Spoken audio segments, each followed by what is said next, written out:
날씨가 너무 좋죠. 나가 놀고 싶은 그런 날씨입니다. 저도 SNS에 올렸지만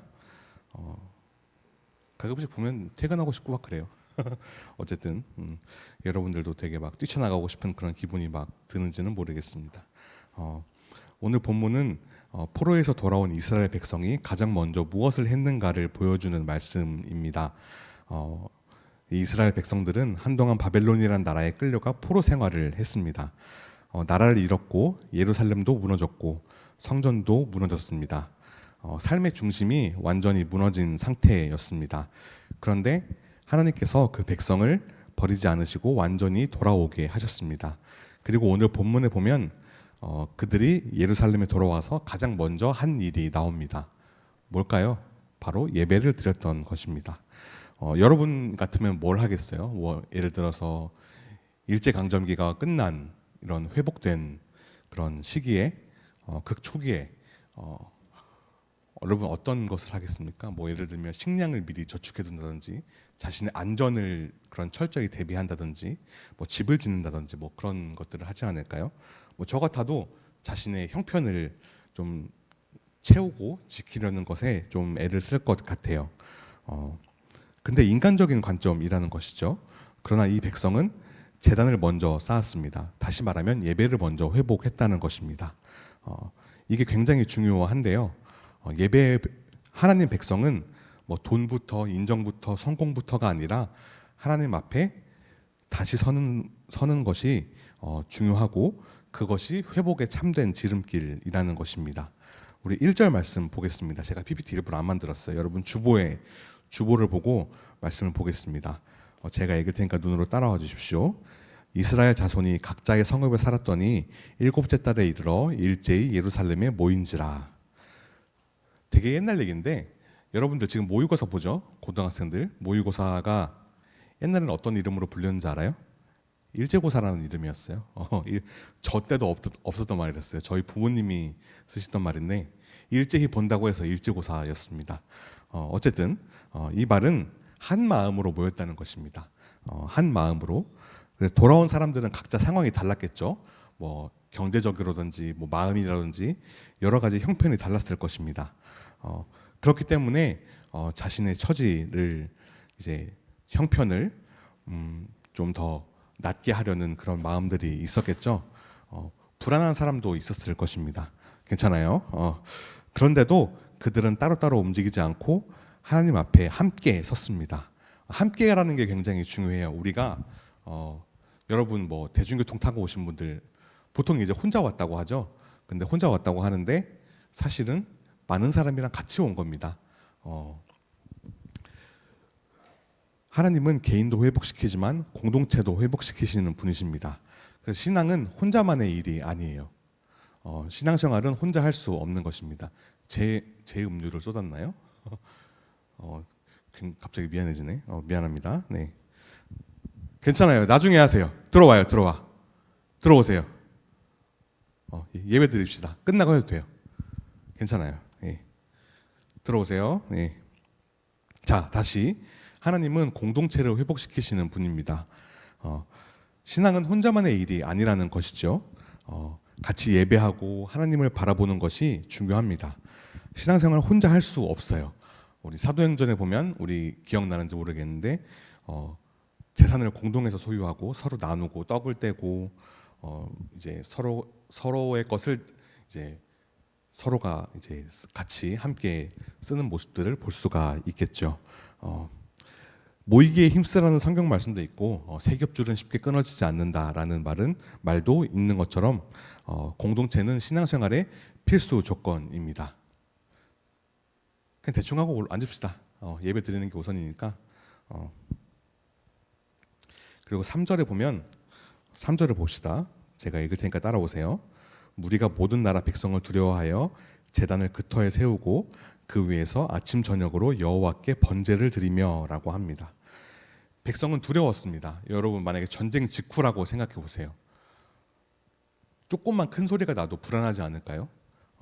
저 이제 평일에도 근무를 하는데 차 문 소리가 나면 밖에서 차 문 닫는 소리가 들리면 누가 왔나 하면서 이제 뒤에 있는 CCTV 모니터를 보곤 합니다. 저도 뭐 신경이 예민한지 모르겠는데 저도 굉장히 예민한데 포로로 끌려갔다가 온 그런 사람들에게는 더할 나위 없이 불안하고 어려웠던 상황이었겠죠. 삶의 기반도 탄탄하지 않았을 것입니다. 이게 본문의 핵심인데요. 이 사람들은 이 포로로 갔다가 돌아온 사람들은 두려움이 사라진 뒤에 예배하는 것이 아니라 두려움 속에서도 예배했다는 것입니다. 이것이 신앙생활의 핵심 요소 중 하나라는 것이죠. 물론 그렇다고 해서 여러분들이 지금 어려움에 처하고 잘 안 풀리고 하는 게 예배를 안 드려서 그렇다는 말은 아닙니다. 뭐 그런 말을 해서도 안 되고 그런 말을 듣는다면 그냥 잘 넘기세요. 뭐 일이 잘 안 풀려 하면 누군가 옆에서 너 그거 예배 안 들어서 그래, 잘못된 겁니다. 뭐 100% 잘못됐다고 할 수는 없겠지만 물론 이제 걱정하는 마음에 하는 말일 수도 있겠지만 예배를 실제로 회복해야 되는 것도 맞을 수 있겠지만 100% 틀린 말은 아니에요. 그런데 그런 말을 하는 건 좀 조심스러워야 됩니다. 신앙생활에서도 매너가 필요한 것이니까요. 우리도 그렇습니다. 시험이 걱정될 수 있습니다. 여러분들 시험 기간이죠. 4월 19일이니까 이제 곧 있으면 시험 기간일 것입니다. 우리 대학생 선생님들도 마찬가지고 특별히 뭐 여기서 걱정이 없는 사람은 중학교 1학년뿐 아닐까? 중학교 1학년도 중학교 1학년 나름의 고충이 있겠죠. 고민이 있겠죠. 여러분들 미래가 불안할 수 있어요. 그래서 우리는 자꾸 이 문제가 해결되면 시험 끝나면 이거 먼저 하고 하나님께 기도하고 예배할래요 라고 말하죠. 근데 오늘 말씀은 반대로 말합니다. 문제가 끝난 다음이 아니라 문제 속에서도 문제 중에서도 예배를 드리라고 말하고 있습니다. 회복은 상황이 좋아진 뒤에 하는 것이 아니라 하나님 앞에 다시 서는 데서 시작된다는 것입니다. 특별히 부탁드리기는 우리 고3 학생들 제가 부탁드립니다. 입시 때문에 신앙을 놓지 마십시오. 물론 고3이 아닐 때처럼 열심히 하라는 말은 아니에요. 그러기 사실 쉽지 않죠. 그런데 여러분 최소한의 신앙적인 루틴은 지켰으면 좋겠어요. 신앙은 나중에 회복하는 것이 생각보다 어렵습니다. 그래서 바쁠수록 더 완벽하게 하려 하기보다 예배의 끈을 놓지 않는 게 중요해요. 뭐 팽팽했다가 살짝 느슨해지는 거야 뭐 회복할 수 있겠지만 끊어지는 거는 다시 복구하기가 힘들거든요. 우리 호연이, 민수, 또 하은이, 또 한 명 누구였지? 주희, 이렇게 고3들 부탁을 드립니다. 최소한의 루틴을 지켜주십시오. 바쁠수록 더 중요한 것은 많이 하는 것보다 끊기지 않는 것입니다. 저도 운동하고 있어요. 재활 치료하고 있거든요. 그 허벅지 근육이 부족해갖고 이제 만들어야 되는데 일주일에 3번 해야 돼요. 근데 일주일에 2번이나 3번 해야 되는데 어떨 때는 2번만 하고 어떨 때는 3번 하고 하는데 저는 정말 힘들면 이제 보통 3세트를 해요. 10개씩 3번, 그러니까 30개를 해야 되는데 안 되면 한 세트만 하고 옵니다. 진짜 힘들면 최소한의 그것만 유지하는 거예요. 여러분들 그거라도 할 수 있었으면 좋겠어요. 그거를 신앙생활로 비유하자면 뭐 주일만이라도 왔다 가는 뭐 그런 것들이 있겠죠.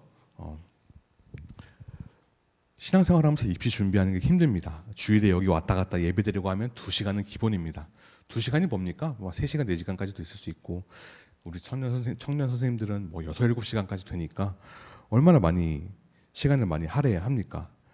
그런데 공부 시간 확보라는 이유로 준비 시간 확보라는 이유로 신앙을 놓아버리는 순간 그 익숙함과 달콤함에 빠져 하나님과 점점 멀어질 수 있습니다. 그 확률이 너무 높아진다는 것이에요. 최소한 하나님은 떠나지 않을 정도로만이 아니라 않을 정도로는 했으면 좋겠어요. 부탁을 드립니다. 또 본문에는 기록된 대로라는 말이 반복됩니다. 백성이 자기 마음대로 예배한 것이 아니라 하나님 뜻대로 말씀대로 예배했다는 것입니다. 회복은 기분 좋아지는 게 회복이 아니에요. 날씨가 좋아요. 뭐 보고 기분 좋아지는 게 회복이 아니에요. 진짜 회복은 오늘 뭐 찬양이 너무 좋아서 은혜 받은 것 같아 라해서 끝나는 게 아니라 하나님 말씀대로 살아가려는 것이 회복입니다. 흔히 뭐 이제 은혜는 감정의 고조로만 끝나는 것이 아니라 뭐 악기 소리, 뭐 찬양, 뭐 높은 뭐 조명, 분위기 이런 것들로 은혜가 뭐 도움을 줄 수 있겠지만 그런 것으로 그게 전부가 아니라 삶의 변화를 일으킨다는 것이 은혜라는 것이죠. 우리가 수련할 때 여러 악기를 들고 막 신나게 찬양하고 막 했잖아요. 그런데 우리 수련회 때 피드백 설문지 돌렸어요. 이제 근데 그 한 선생님의 의견이었는데 제가 너무나 뼈를 맞은 기분이었는데 좋은 의미로 말하는 겁니다. 집회 이후에 소그룹으로 나눔 시간을 가졌으면 좋았을 것 같다라고 그런 말씀을 하셨어요. 100번 맞는 말입니다. 그냥 너무 와 하고 끝나지는 않았나라는 생각을 좀 해요. 다음에도 이렇게 하면 소그룹을 할 생각입니다. 어쨌든 그래서 6절 7절을 보면 백성은 예배만 드리고 가만히 있지 않습니다. 7절을 한번 읽어볼까요? 감사합니다. 이에 석수와 목수에게 돈을 주고 또 시돈 사람과 두로 사람에게 먹을 것과 마실 것과 기름을 주고 바사왕 고레스의 명령대로 백향목을 레바논에서 요빠 해변까지 운송하게 하였더라. 이게 무슨 말이냐면요. 이거 중요해요. 세상에서 현실에서의 책임도 마땅히 감당하라는 것입니다. 이 사람들이 성전이 지어지게 해주세요라고 그냥 기도만 하고 아무것도 안 하지 않았어요. 기도하고 석수와 목수, 그러니까 일꾼들에게 돈을 주고 또 먹을 것 주고 마실 것 주고 기름 주고 백향목이 뭡니까? 뭐 나무잖아요. 그 나무를 성전을 짓는 데 쓰려고 한 거겠죠. 그거를 운송하고 하면서 이제 성전을 짓고 뭐 성경에 써 있진 않지만 뭐 장작도 패고 뭐 그러지 않았을 거 아닙니까? 즉 우리가 해야 하는 노력들도 같이 해야 한다는 것입니다. 신앙은 현실 도피가 아니에요. 여러분들 제가 이 말을 왜 하냐면 너무 하고 싶었어. 내가 그렇게 살아왔어요. 교회 다니면 찬양팀 하면 임원단 하면 성가대 하면 하나님이 다 길을 열어주시는 줄 알았어요. 그렇게 허송 생활을 너무 많이 했습니다. 그런데 여러분들은 그러지 않았으면 좋겠어요. 교회 다니는데 막 세상적으로 스펙이 너무 좋아. 그러면 막 와, 멋지다 훌륭하다가 아니라 막 정죄하고 그랬거든요. 마음속으로 잘못된 거예요. 여러분들은 그러지 않았으면 좋겠어요. 내가 그랬기 때문에 여러분들은 좀 더 건강하고 안전한 길로 갔으면 좋겠다는 마음입니다. 하나님 믿으면 내 손 하나 까딱하지 않고 모든 것이 다 될 것이라고 생각했어요.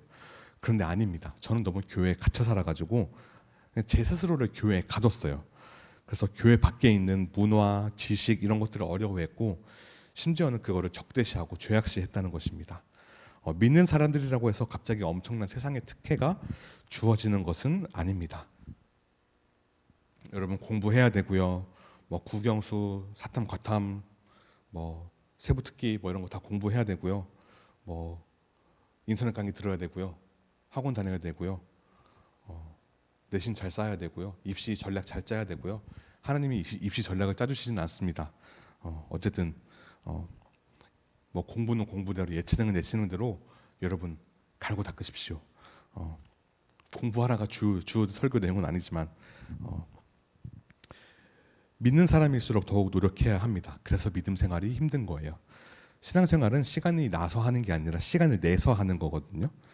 믿음은 노력의 반대말이 아닙니다. 같이 가는 것입니다.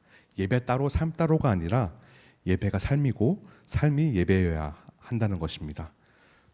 제 수능 등급을 오픈하자면 저 평균 6등급이었습니다. 6등급이면 어디 갈 수 있나요? 어디 갈 수 있나요? 근데 서울로 학교 다녔습니다. 물론 이제 신학대라는 특수성이 있기 때문에 다녔는데 일반 학교면 인서울은 무슨 수도권도 어림도 없는 그런 수준이었죠. 그런데 하나님이 길을 열어주셨어요.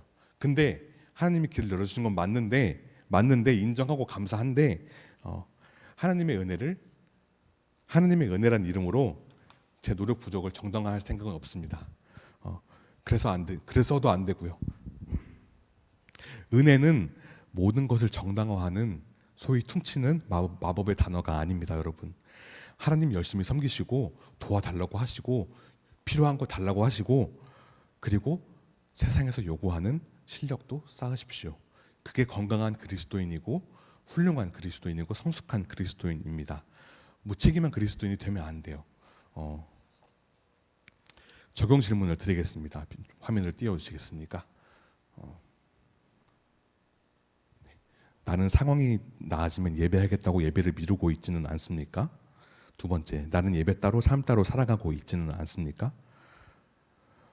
여러분들에게 어떻게 들을지 모르겠지만 제 고3 때 같이 신앙생활을 했던 친구들 입시 끝나면 교회 나올게요라고 했던 친구들 사실 많이 좀 입시는 다 잘 되고 했는데 뭐 입시가 잘 됐든 안 됐든 하나님을 떠나간 친구들이 너무 많아요. 그래서 제가 최소한의 끈은 끊어지지 않도록 이게 느슨해져도 되니까 뭐 100% 되는 건 된다고 말하는 것도 좀 그렇지만 느슨해져도 괜찮으니까 끊어지지만 말라는 게 제 부탁입니다. 제가 말했죠. 흔들려도 되는데 꺾이지 말라고. 그 믿음의 그 예배의 은혜의 끈이 끊어지면 다시 복구하기는 너무나 힘듭니다. 그게 여러분 마음도 그렇고요, 의지도 그렇고요. 그렇게 됩니다. 상황이 나아지면 예배하겠다고 하는 것이 아니라 오늘 본문에 나오잖아요. 두렵고 불안하고 걱정이 많고 해야 할 것 산더미이고 그럼에도 예배를 드리기를 멈추지 않았다고 말하고 있습니다. 오늘 본문에서 여러분들 부탁드립니다. 학생이니까 입시에 이제 포커스를 맞춰서 얘기하는 거예요. 상황이 나아지면 예배하겠다고 하는 것은 확실하지가 않아요. 상황이 나아진다고 예배를 드릴까요? 상황이 나아진다는 기준이 어떤 건데요?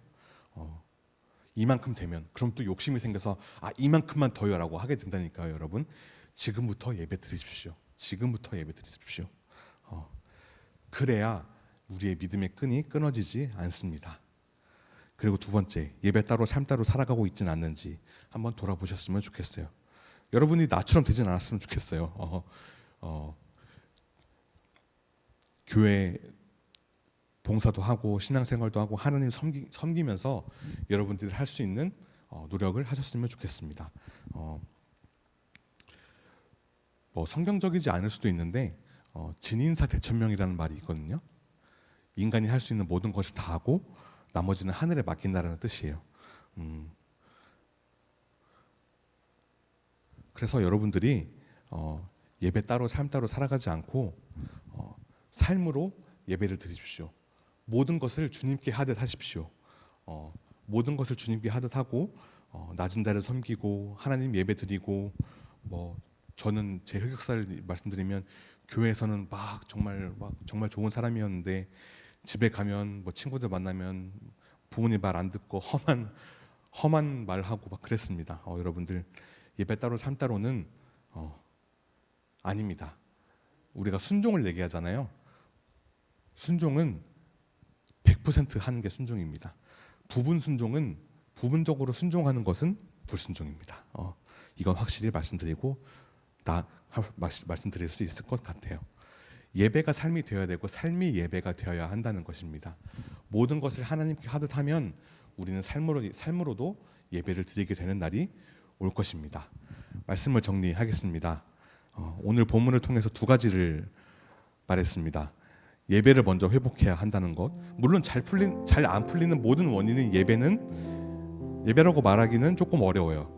뭐 안 풀리니까 예배 드려야겠다라고 이런 접근도 건강하진 않지만 뭘 말하고 싶냐면 예배 드리면 잘 풀립니다. 안 드리면 안 풀립니다가 아니라 하나님 자녀로서의 정체성 1순위가 바로 예배라는 것입니다.